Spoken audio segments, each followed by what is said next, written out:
Hi, welcome to a special Super Bowl edition of Random Rogers Big Picture, although I'm not going to say anything about football.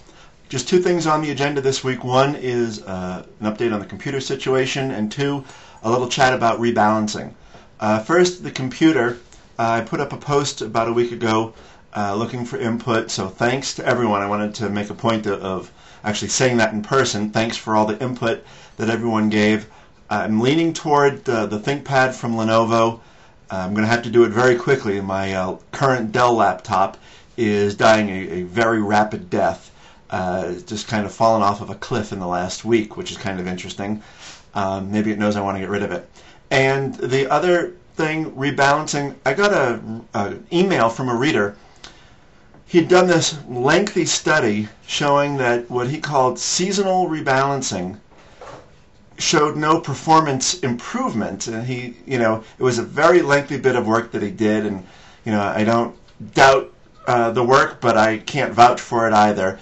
Really, it doesn't matter. The bottom line was that he was convinced that there was no performance benefit from seasonal rebalancing, and he asked for my thoughts on it, and thought it might be a good idea to talk about rebalancing. If you ever read Money Magazine or see the, on the local news something about the stock market, invariably they talk about rebalancing your portfolio every you fill in the time interval.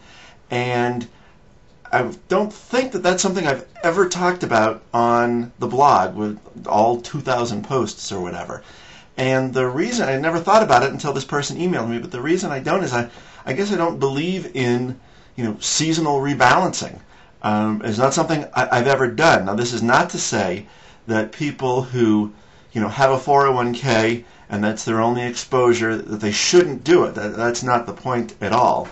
But more, targeted to the audience that I think is reading the blog, people who, one way or another have more of an interest in monitoring their portfolio, being up to date.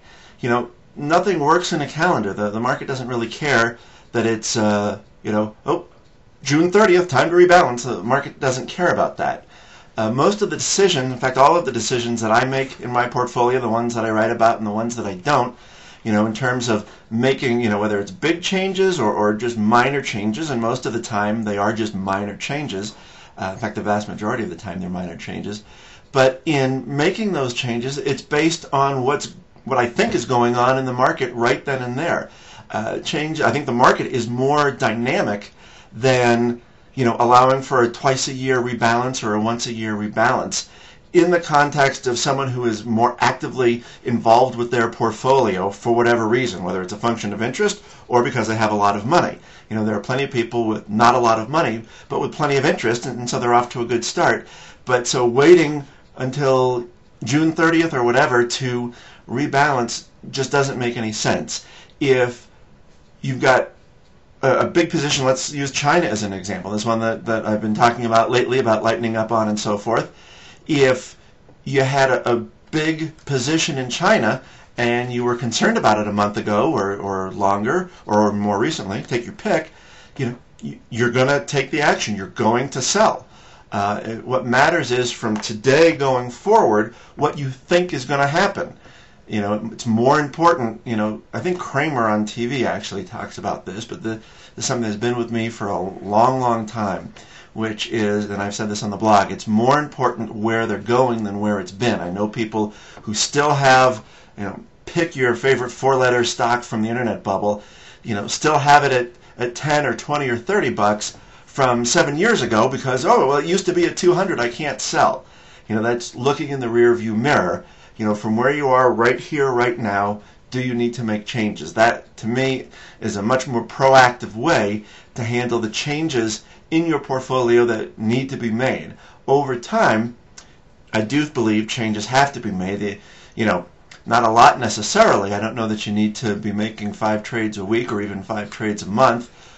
But, and again, this is more for long-term investors as opposed to traders, but as you are constantly, working on your portfolio, even if you're not trading it all the time. This is something else I've talked about in the past. You can make even a fairly static portfolio a full-time job of monitoring, depending on what's in there. And if something changes, whether something grew too big, whether the fundamentals have changed, whether you just flat out have a gut feeling, whatever, make the change. Makes far more sense to me than the rebalancing as they talk about it in Money Magazine or on the local news. Well, that's about it for this week. Short and, well, you'll decide whether it was sweet or not, but it is short. Enjoy the big game. Have a good weekend.